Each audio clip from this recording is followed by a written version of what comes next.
बिस्मिल्लाहिर्रहमानिर्रहीम। कुरान शरीफ पढ़ने से पहले या सीखने से पहले हमें सबसे में ज़रूरत होती है कायदा पढ़ने की।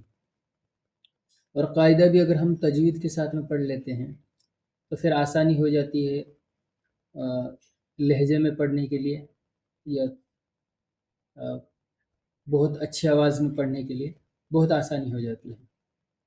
जब हम तो हम इस कायदे को जो है सबसे पहले हम शुरू करते हैं, कहाँ से पढ़ा जाए और कैसे पढ़ा जाए। तो सबसे पहले जो है यहाँ पर कुछ हिदायत दी हुई है।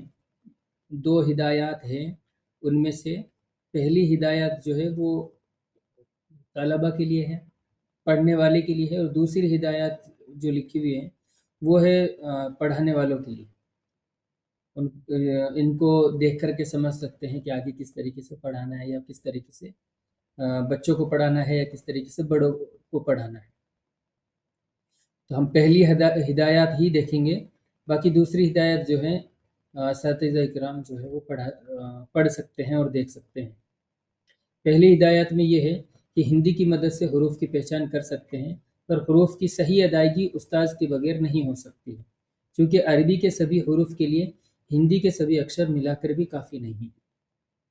देखिए, सबसे मेन चीज़ इसमें ये है कि हम जब हिंदी के साथ में कायदा पढ़ना शुरू करें तो ये ना समझें कि हम बिना उस्ताद के ही हम कायदा पूरा पढ़ लेंगे और कुरान पढ़ना सीख जाएंगे। बहुत सारी गलतियाँ आएंगी इसमें, और कई सारे ऐसे लफ्ज़ होंगे, कई सारे ऐसे अल्फाज होंगे जिनकी वजह से माना तब्दील हो जाएगा और बजाय सवाब के गुनाह मिलेगा। तो इससे अच्छा क्या है कि हम एक उस्ताद को रखें अपने पास में और उन उस्ताद को अपना सबक सुनाते रहें और उनसे पूछते रहें कि ये क्या हुरूफ है, इसका तलफ़ुज़ क्या है, इसको किस तरीके से अदा करते हैं। जैसे अगर इंग्लिश के अंदर अगर हम कोई भी चीज़ बोलते हैं, उसका प्रोनाउंसिएशन अगर हमारा सही नहीं हो तो बिल्कुल अजीब सा लगता है किसी को भी बोलने में, और हो सकता हो सही नहीं होने की वजह से उसका माना भी तब्दील हो जाता हो, चेंज हो जाता हो। तो इसी तरीके से यहाँ है कि हम हिंदी की मदद से सिर्फ हम एक तरीके से मदद ले सकते हैं उसको सीखने के लिए, लेकिन ये प्रॉपर एक उस्ताद नहीं है जिसकी वजह से डायरेक्ट हम बिना उस्ताद के किसी अ, उस्ताद के बगैर ही हम इसको जो है सीख लें। ऐसा नहीं।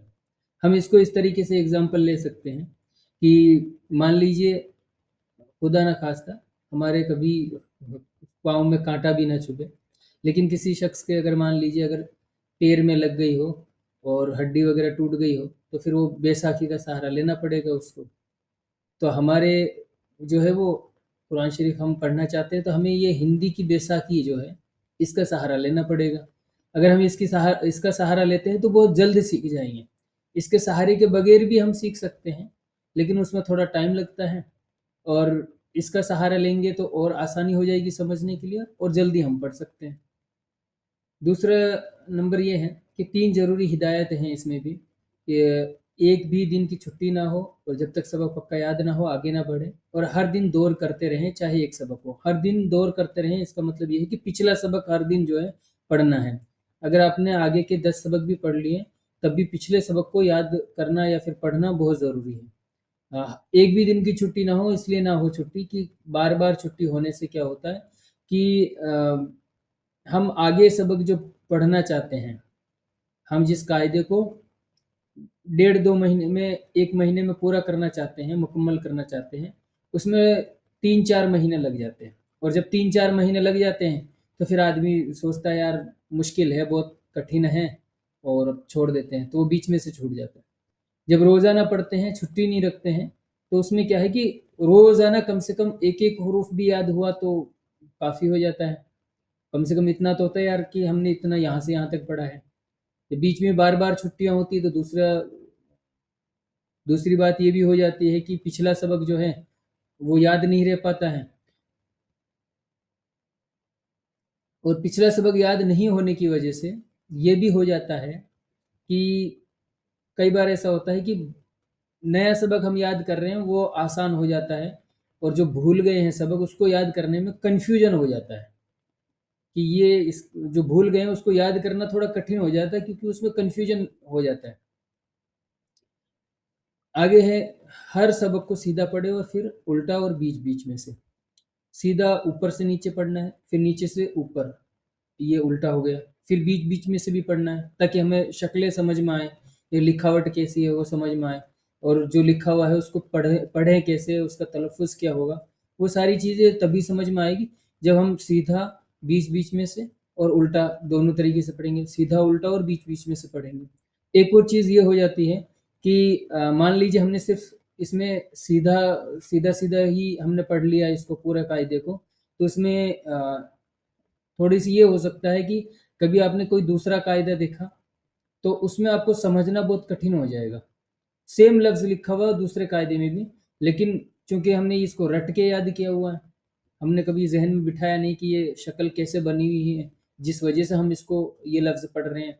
तो उस कंडीशन में क्या होता है कि हम जब दूसरे कायदे में वही सेम लफ्ज़ होता है, या कुरान के अंदर, अम्मा पारे के अंदर, किसी भी सूरत के अंदर जब हम वही सेम चीज़ देखते हैं तो फिर हम उसको पढ़ नहीं पाते हैं। वजह ये होती है कि हमने उसको जो है एक तो बार बार नहीं पढ़ा, और सीधा और उल्टा और बीच बीच में से उन कायदे को नहीं पढ़ा है जो शुरुआती कायदे होते हैं उनको। तो उस वजह से जो है वो और ज़्यादा कठिन हो जाता है।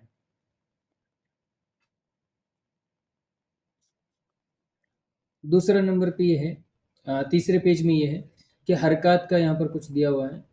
ये हरकत सारी एक ही पेज में दी हुई है।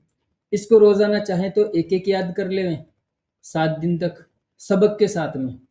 ये सबक के अलावा है, या तो एक एक हरकत याद कर लें, या फिर एक साथ में 3 3 हरकत याद कर लें। बाकी है आसान है बहुत।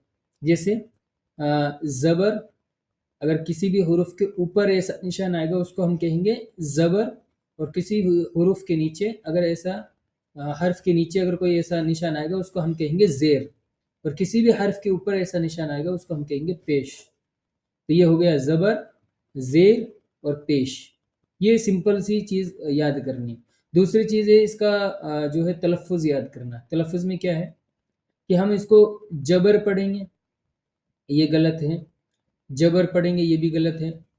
ज़बर पढ़ना है, ज़बर, ज़बर। जब हम इसको पढ़ेंगे हल्की सी ज़बान से जो है शुरुआत में जैसे वाइब्रेशन सी होती है, इस तरीके से ज़बर, ज़बर। निकलता है जे, जे की ही आवाज़ आती है। जे जहाज़ की जो आवाज़ है, जैसे जहाज़, उसकी आवाज़ आती है। लेकिन इसको पढ़ेंगे क्या? ज़बर, ज़बर, इस तरीके से आवाज़ आएगी। इसी तरीके से ज़ेर, ज़ेर, ज़ेर। ये थोड़ी-सी प्रैक्टिस करनी है ताकि आगे जब सबक में जब ये इनका जब कायदे आएँ तो आसानी से याद हो जाए और आसानी से हम इसको समझ सकें। इसी तरीके से ये है पेश, पेश, पेश। कई बार हम पढ़ते हैं पेश, ये पेश गलत है, इस तरीके से पढ़ना। पेश, 2 ज़बर, 2 ज़ेर, 2 पेश, फिर खड़ा ज़बर, खड़ी ज़ेर और उल्टा पेश। ये यहाँ तक याद करना है। इसके बाद में जो जब इनका जब सबक आए तब इनको याद कर सकते हैं, लेकिन ज़्यादा तो यहाँ तक ही याद करना है, शुरुआत के लगभग 5 7 पेज तक यही याद करने हैं।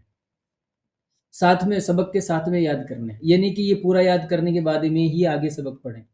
पहले सबक से ही स्टार्ट कर देना, रोज़ाना एक की मशक कर लें तो ये लगभग 9 दिन में ये हो जाएंगे पूरे, और उधर 9 दिन में ज़बर के या फिर हरकत की जो सबक है वहाँ तक पहुँच जाएंगे। सबसे पहला सबक जो है वो तख्ती नंबर 1 है, बिस्मिल्लाहिर्रहमानिर्रहीम।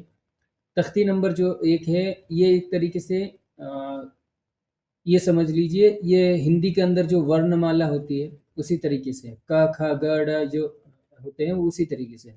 अलग अलग हरूफ को मुफरादात कहते हैं। ये एक छोटा सा कायदा है, इसको याद कर लेना ज़बानी ज़्यादा अच्छा होता है। मुफरादात कहते हैं अलग अलग हरूफ को। एक तरीके से ये समझ लीजिए अल्फ़ाबेट को मुफरादात कह सकते हैं, वर्णमाला को जिसे हिंदी में वर्णमाला कहते हैं, इंग्लिश में अल्फ़ाबेट कहते हैं, तो इसको मुफरादात कहते हैं। इनके जो तलफ़ुज़ हैं वो हम याद करेंगे, लेकिन कहाँ से कहाँ तक पहले रोज़ाना याद करना है और कितने दिन में ये पूरा एक पेज याद करना है वो देख लेते हैं। सबसे पहले अलिफ से लेकर के